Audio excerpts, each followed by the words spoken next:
Well, here it is. The one thing that absolutely no one has been waiting for. But I figured I would share it with you anyways, just because I don't think my time with this vehicle is gonna last for much longer. Because as of last night, the transmission is completely blown up. Reverse is basically like a second neutral now, and forwards isn't that much better. So I figured I would kind of show you some of the things about this 94 Ford Econoline Van 250 and share a little bit of its history. For starts, this was one of the first vehicles that I actually did any modifications to. About a year ago or so, I actually plasti dipped the whole front end. I did the bumper, the headlights, the grille, the Ford badge, and I actually did the rear bumper too. And it's got some bumps and scrapes from being on job sites and stuff. I mean, it's a work vehicle. It's got ladders up there. This thing has been put through the ringer. It almost has 240,000 miles on it, and it is beat up. I think one of the funniest things about this vehicle is that right when you open the door, there's this sticker that says this vehicle is not equipped with the ambulance package, which is funny because back in the 90s, these Econoline vans were ambulances, and obviously this one isn't, because this is the seam where they would just cut the cabin and put a box on, but this one obviously has the van, and this is broken. This is broken on the other side. That window doesn't work anymore, and yeah, this thing is quite a hoopty. Inside you have something that is very bizarre for a vehicle of this age, and that is there's no tachometer, so you have absolutely no idea what the engine is doing at any time. Although you do have an oil pressure gauge and a battery gauge that a lot of cars these days don't have, but I would like to have a tachometer. The next thing I hate about these things are these seats. These are horrible seats. They are so flat, they're so uncomfortable, and these seat belts are mounted so high up there that even for me, for my 6', tall frame, the seat belt still totally cuts over on my neck, and it's kind of painful to be in here for a long time. But again, this is a work vehicle. This is something that the workers go out and they take onto the job site. This isn't really meant for comfort. One thing that I do like about this vehicle is that the floor mats are totally rubber, so you can, I've power washed these things before.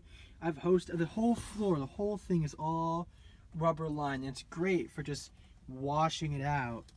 And I actually washed this out recently, but the workers have been using it, and it's an old Ford, so they don't take the best care of it. The gas pedal is actually double hinged, so it goes down like a regular old gas pedal like that, but it also will pivot in a different way. This actually doesn't do anything, but for some reason Ford decided to make it do double duty, and I have no idea why.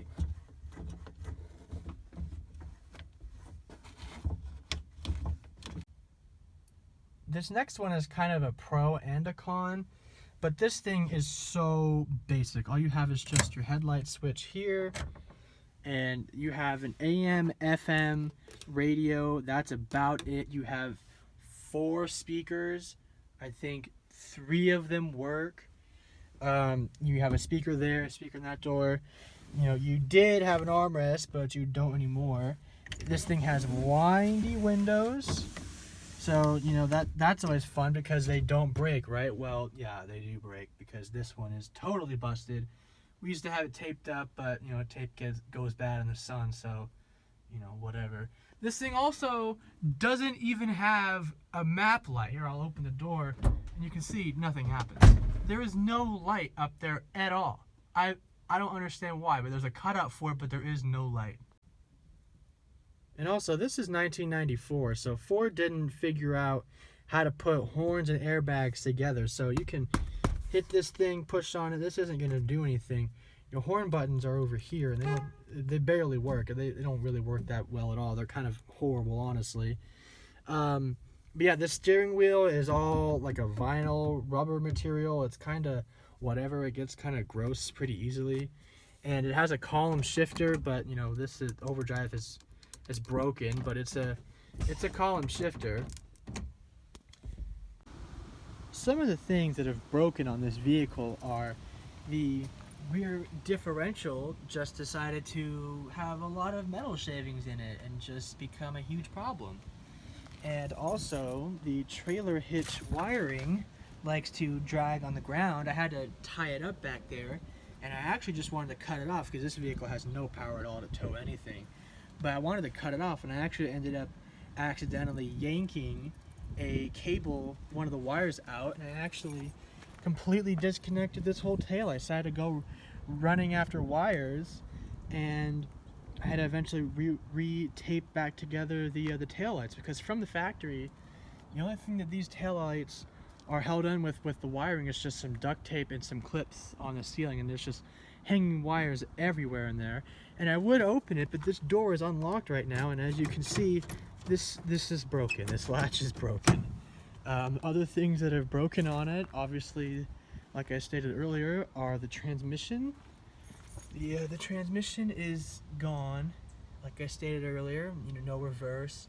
Everything is rubbing. Everything is bad. Another thing, the brakes, those go out pretty quickly on these things. And alternators, radiators, not exhaust, air conditioning, all that stuff goes out. Even the windshield nozzles, those things. I had to take this whole thing apart about a month ago and go fishing around because this nozzle just magically became unplugged somehow, and there was only one washer nozzle. I don't even know how that happens, but it just did. And also headlights, there's some kind of wiring issue, and the headlights are, you know, they go out from time to time. So you'll see this one is a Sylvania, and this one just says GE halogen on it. Another con to this vehicle is that it has a 25-gallon fuel tank, which means that when you go to fill it up, it does take quite a bit of gas. And again, here's more of that wiring. This is all for the taillights. This is just factory Ford stuff. We've had this vehicle for almost 20 years. We've never messed with it. I know the previous owner probably was back in here, but of course my parents got this before I was even born, so I don't know anything about it. But you know, this tint is different from this tint. This is actually like a light pink, and this is a dark purple. There's burn marks up there. There's like, you know, this is how Ford ran the wiring.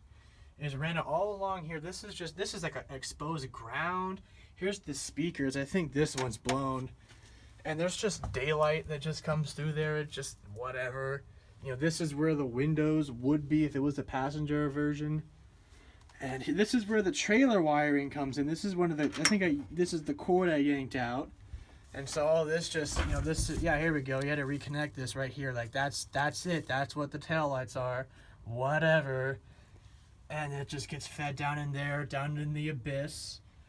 And yeah, the only way you can open these things, you can see, you know, this thing is unlocked. Now it's locked. It was unlocked.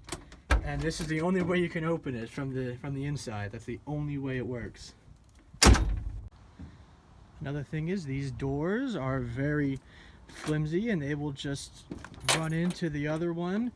And when this is open, they will just slam into each other. It's just, and when you're on a hill, you have to open this one, and you have to push them together to keep it open, because otherwise this door just likes to slam shut. Same thing with this one. This is just whatever, it just does its own thing. But yeah, that's kind of the door situation there. And also this thing is bending at the seam for some reason. The gap is huge down there, and it's very tiny up there. I have no idea why this is like this, but it just is for some reason.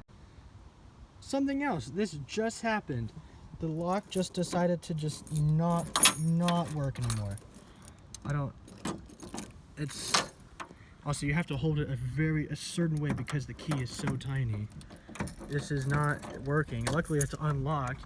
But as I was going to show you, you use one key to open it, and then you have to use a different key to actually start the vehicle. Now it didn't come this way, But this vehicle was stolen twice.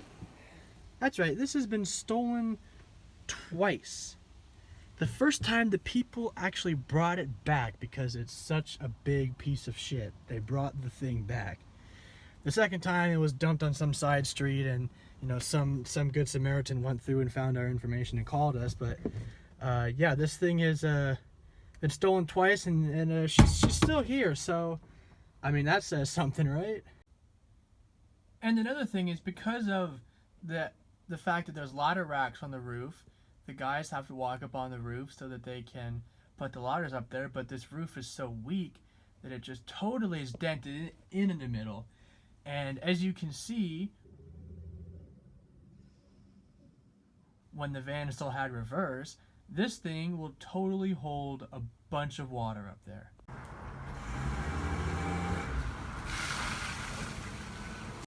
Also, this headliner is just for show. This is hard, like a plastic or a vinyl or something. Also, I have no idea what the point of this little felt whatever thing is up here, because it's not like it's that's disgusting, that's gross. I don't know what that's about. This doesn't actually do anything. I mean, this is already like a plush vinyl-y type material. I have no idea why this would need to be padded in any way, but I guess for some reason Ford decided that this was an important thing to do. I don't know. I guess this thing is some kind of stopper or something that has some kind of a gooey substance on it. I don't know what the hell that is, but it's there. And you have little cutouts for your head, like you need it. I mean, I'm 6 feet tall, and I have about 1.5 feet above my head. This thing is massive. Also, this thing is really wide, so you know, there's about 2.5, 3 feet in between the driver and the passenger. And there's actually a third seat belt down here. Way down here, there's a lap belt down here that comes out and doesn't click into anything. There's no latch. There's just a belt. I have absolutely no idea why, but it's there. Again, there's a lot of stuff that it's just, there you go. There's your thing. Also, if this vehicle isn't the official sponsor of Random Wires for no reason, I don't know what it is. Because this has been here forever. I have no idea what this is. And I have no idea what this is either. This is just random wiring that is just hanging off of the dash. I have no idea what this is. It's been here ever since we bought it. What the hell is this, honestly? Like, what even are you? Also, these cup holders, there used to be some kind of foam thing. That's gone. This foam thing is gone. So this is one cup holder, and maybe if you have a big gulp and it gets stopped by the tray down here, I don't know. But all you really get for storage in here is this tray, this, and that's it. There's maybe you could put a quarter there or something, I don't know. And you can put like a piece of paper up here. I don't know what that is. Cream. I don't know what the hell that is. Again, we don't drive this vehicle, or our workers do. But yeah.